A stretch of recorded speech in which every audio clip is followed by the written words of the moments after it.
The look, Clint Eastwood was more than just a movie star. He was an American legend who was immortalized in dust, silence, and slow-burning stares for more than 60 years.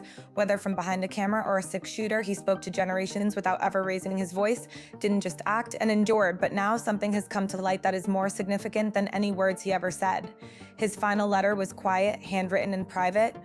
Its emergence wasn't planned, but for those who walked with him through the crime-ridden streets of Western towns and the long, lonely trails of storytelling, it feels inevitable, like the final scene in a long, unforgettable film. It doesn't demand attention, instead it invites reflection, and when you read it, you realize that it's not just Clint Eastwood saying goodbye, rather it's a conversation between a man and the people who believed in him, even when he said nothing at all. The difficult road to Hollywood took place long before the Oscars. One-liners and westerns. Born in San Francisco in 1930, Clint Eastwood was a young man negotiating the harsh reality of California during the Great Depression. The Eastwoods moved frequently, sometimes from one relative's home to another, and sometimes from town to town, and Clint's early years were anything but glamorous. His father, a steelworker, struggled to maintain employment during a harsh economic period, so friendships were fleeting, roots were shallow, and by the time he was a teenager, expectations were low. When Clint turned 21, he was drafted into the U.S. Army during the Korean War, which alone could have ended any slim chance at a performance career. However, fate had other plans, and while stationed at Fort Worth, Clint began mingling with soldiers connected to the film industry. One even helped him snag a screen test after his graduation. Clint was tall, lanky, and painfully shy, and he was thinking about how to survive rather than dreaming of movie sets. He was also good with his hands. He dug swimming pools, bagged groceries, and worked at a pulp mill. Rumporous, Service's initial screen tests were disappointing, but it was a crack in the door. In a culture that is fixated on polish and charisma, a casting agent famously informed him that his Adam's apple was too wide, his jaw was too pronounced, and his voice was too flat. Clint was offered background parts, occasionally without lines, because he didn't seem to fit in. He was even fired from a few early gigs for refusing to overact. However, what Hollywood didn't see was the grit and the slow-burning fire he observed on set and didn't waste words on. Clint Eastwood, who became famous in the 1960s, didn't just enter Hollywood, he disrupted it with his collaboration with Italian director Sergio Leone on the now famous spaghetti westerns. His work with the Italian director redefined what a screen hero looked and sounded like. The clean-cut cowboys of John Wayne's era were gone, replaced by the man without a name, stoic, unshaven, and morally upright. He learned timing, presence, and most importantly, patience. Murky Eastwood's character wasn't a savior, rather he was a survivor. He didn't embody idealism, instead he represented grit. His camera lingered on his squint, his silence, the way he smoked a cigar before pulling the trigger, and in the good, bad, and ugly made Clint into something America didn't realize it needed: the anti-hero. But he didn't stop there. In 1971, he picked up a .44 Magnum and became Dirty Harry, a San Francisco cop who did what the law said. The phrase, "Do you feel lucky, punk?" became famous overnight, but the movie did more than just thrill viewers. It provoked a cultural discussion about whether this was an authoritarian fantasy or a case of justice. Some praised it as a warning about a society trapped in red tape, while others referred to it as fascist propaganda. Clint simply played it straight. "I'm not here to tell people what to think," he stated. "I'm here to ask them to think."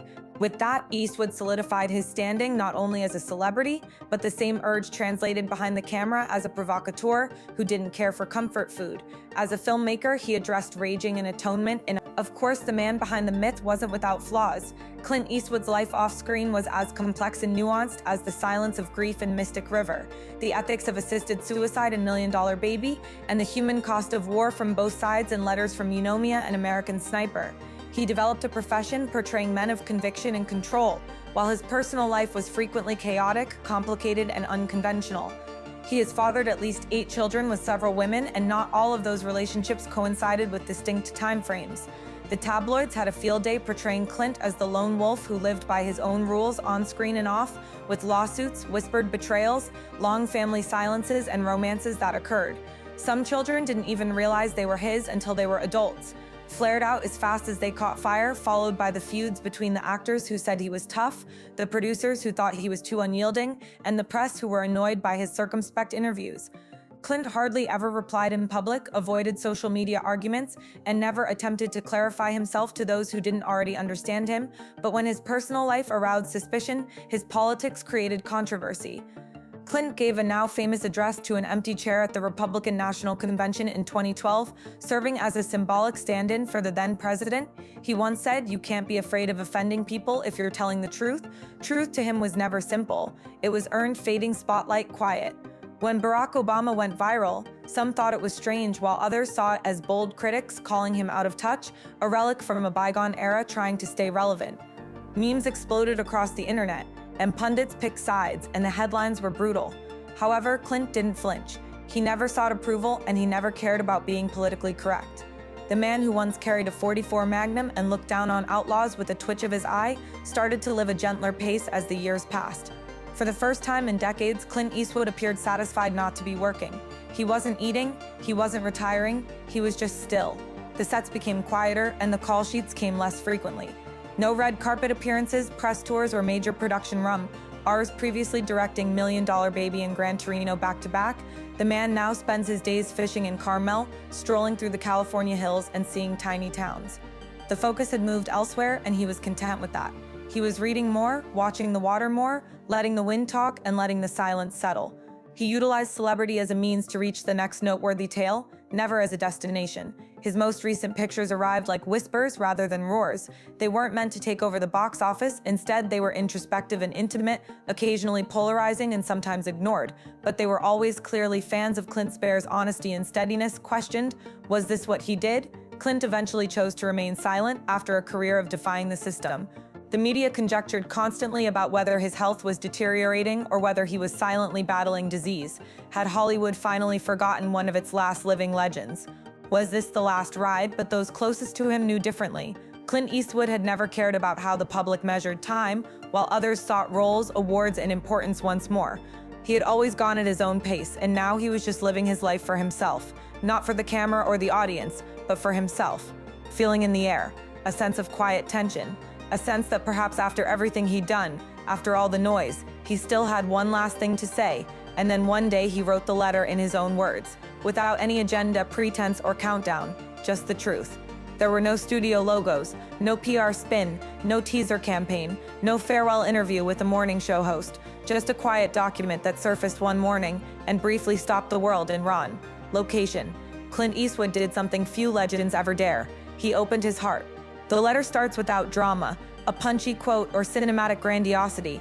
It wasn't released with a ceremony. It didn't need one. It was titled simply, with no final bow or flourish, just a few quiet words from a man who never needed to shout to be heard. This is disarming in its humility, coming from a man who revolutionized American masculinity, who stood tall in dusty towns and on battlefields, and who has given me more than I have ever given you. He writes about the early days, not the golden years, but the gray ones, the years of uncertainty, failure, and quiet panic, about working 2 jobs to pay the rent, about failed auditions where he left without a callback, about the long walks home, wondering if he'd wasted the best years of his life, chasing something that would never catch fire, and about sitting alone in dressing rooms before his name meant anything, watching other actors laugh and network while he stared into the mirror. These lines became part of movie history, but this time there was no character or role, just Clint, wondering whether he belonged. He writes, "You saw something in me, and I saw it in myself first. Then there's something heavier, not regret, but a sense of emotional urgency." He doesn't list his accomplishments or rely on his reputation. There are no references to Oscars, money, fame, or milestones, and there isn't a montage of box office victories, because this letter isn't about legacy. "I don't fear growing older. I just fear leaving without saying thank you. I owe you that, and I owe you more." He writes like a man who understands that the path is coming to an end, not as a famous person. It's a challenge delivered with the quiet weight of someone who's lived it. He's not talking to the privileged few with connections and family names. Instead, he's talking to the kids who work double shifts and jot down ideas in notebooks between jobs. And in what may be the most Eastwood thing ever written, he offers this to the next generation. It's not wrapped in sentimentality, but carved in steel. Don't wait for permission. The world doesn't owe you a chance, but you owe yourself one. He wrote with urgency, not desperation, but insistence that there's no time for self-doubt when your story is ready. Outsiders, misfits, and those waiting for a sign will hear his message. Stop waiting. Clint never asked for the spotlight. He wasn't a cheater kid. He wasn't trained by acting coaches or polished by agents. He built his legacy with calloused hands and stubborn belief. Now, in his final words to the dreamers approaching from behind him, he's urging them to do the same, scorching within you. Clint tells you that no one will give you the benefit of the doubt if you have something to say, regardless of whether you're in front of a writing painting or behind a camera. He adds, say it loud, even if the room is empty, you'll know you said it. It's tough love. It's not about being found, it's about finding yourself.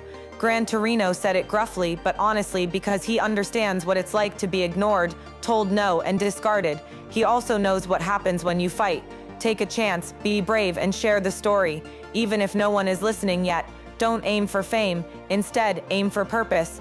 Clint writes at the end of the letter about slowing down, sitting with the sun more, letting the wind speak to me, and reflecting on how fortunate I've been. The final line is quite memorable. If you've ever seen one of my films and it meant something to you, know that it meant something to me as well. You were never just an audience, you were a part of my story, a cowboy giving a final gratuity without a curtain call or Oscar montage in a legacy-obsessed world. Clint Eastwood provided us a more profound closure, not for his profession, but for his relationship with those who shared that trip with him. This wasn't a farewell from a movie star, but rather a man's gratitude, and perhaps that's the most legendary deed